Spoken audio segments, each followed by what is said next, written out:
આ છે અમારી બેક સાઈડનો બગીચો, ફૂલ અને શાકભાજીથી ભરપૂર. આ ફૂલ લાગેલા છે, જોઈ શકો છો.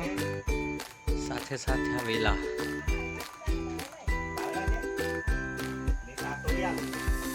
અને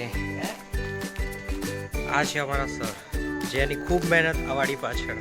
સર શું છે આ? કાકડી છે. કાકડી છે, જો અહીંયા એક થયેલી છે. હજુ જો તાજી જ છે વાડીમાં. જુઓ આ કાકડી, આ તુવેર લાગી છે. આ જે તુવેર છે એ વેલાવાળી તુવેર છે. અને કારેલા, તુરિયા, ત્યાં પણ કાકડી છે. અને જે મહેનત છે આ રહે જો. સર બીજું શું લાગેલું છે આજે? કંઈક કાળી ચોળી લાગી છે આ બાજુ. ચોળી લાગી છે, ચોળી લાંબી ચોળી, અને મેં જોઈ અંદર અને ઊંચી ચોળી છે. અને આ ભીંડા દેશી ભીંડા છે. દેશી ભીંડા છે, મોટા થાય ને એ ભીંડા. અને પેલા એ ભીંડા સાદા કે ત્યાં દૂર છે ને ચોળી છે, પણ અંદર બધું લાગેલું છે એટલે જવામાં તકલીફ પડશે. પણ આ રહી જો, એક બતાવી દઉં. આકડી તો ફૂલ ઉતરે છે. અને તુરિયા તો અમે 4 થી 5 વાર ખાઈ લીધા. અને આ બધા ફૂલ છે, અળવીના પાન છે.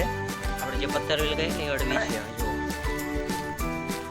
આ છે ગવાર, બાકી છે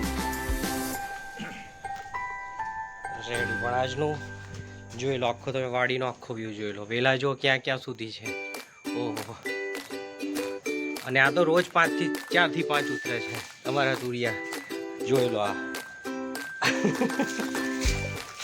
જે છે મહેનત. સર શું કેવું છે તમારે વાડી વિશે? કઈ નહીં, મહેનત ફળી. શિક્ષક તરીકે આ બધી પ્રવૃત્તિ કરું. હા. અને ખરેખર પ્રવૃત્તિના હિસાબે આ સરસ પાછળથી વાવણી કરી તો થઈ. એક્ટિવ રહેવાય, એ બાને એક્ટિવ બી રહેવાય ને સરસ મજાનું તાજું શાકભાજી ખાવાનું મળે. ચલો સર, શેડ બનાવી દીધો જો સરે કમ્પ્લીટ અમારી બેકયાર્ડમાં.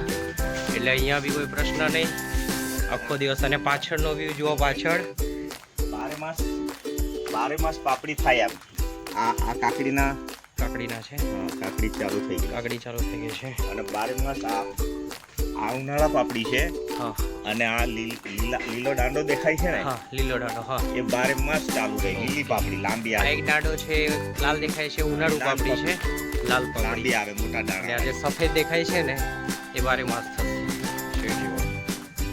ગુલાબ છે, ગુલાબ તો ખાસ કરે રોપ્યા છે. 10 થી 15 ગુલાબના છોડ છે.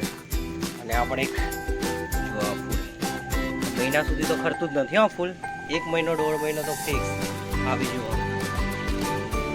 એની સાથે આ પણ ઉજાડ. એમાં ગુલાબ તો એમના ફેવરેટ, ભગવાનને ચડે. તો બસ આજ માટે આટલું. હવે જ્યારે બધા પર બધું લાગ્યું હશે ને ત્યારે તમને બતાવીશું એક સાથે.